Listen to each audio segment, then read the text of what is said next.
কাল থেকে বন্ধ হচ্ছে নিষিদ্ধ পলিথিনের ব্যবহার।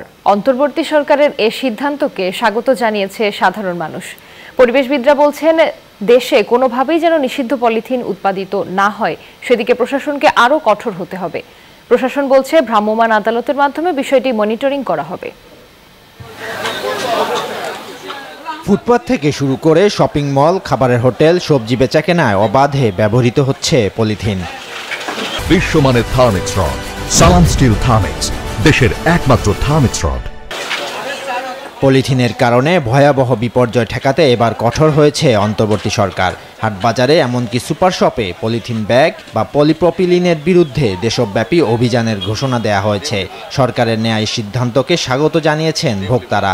পলিথিন নিষিদ্ধ একটা ভালো, কারণ এটা পচে না বা গলে না, এটা পরিবেশ নষ্ট করে। মূল যে কারখানা সেখানে বন্ধ করতে হবে, একবারে বন্ধ হয়ে গেল। তখন আমরা আগের মতোই সালাতে নেব। পলিথিনের বিকল্প আপনারা একটা তৈরি করে পলিথিন বন্ধ করেন, এটার পক্ষে আমরা বা আমাদের জনগণও আপনাকে সম্মতি জানাবে। বিশেষজ্ঞরা বলছেন, দেশে কোনোভাবেই যেন নিষিদ্ধ পলিথিন উৎপাদিত না হয় সেদিকে সরকারকে কঠোর হতে হবে।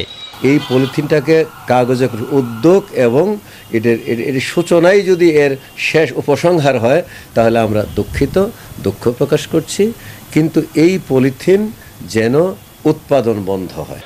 জেলা প্রশাসক বলছেন, ভ্রাম্যমাণ আদালতের মাধ্যমে মনিটরিং করা হবে। জেলা প্রশাসনের পক্ষ থেকে এই সমস্ত পরিবেশ দূষণকারী যে সকল পদার্থ রয়েছে সেগুলো আমরা বর্জন করার জন্য ব্যবস্থা নিয়েছি। পলিথিন ব্যবহার বন্ধে ব্যাপক প্রচারের জন্য মাইকিং করা হবে এবং আগামীকাল থেকে আমাদের মহানগর এবং জেলাগুলোতে এ লক্ষ্যে পলিথিন বন্ধে অভিযান পরিচালনা করা হবে।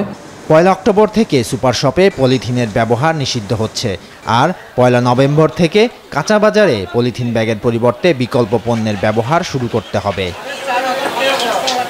Desk report, news 24।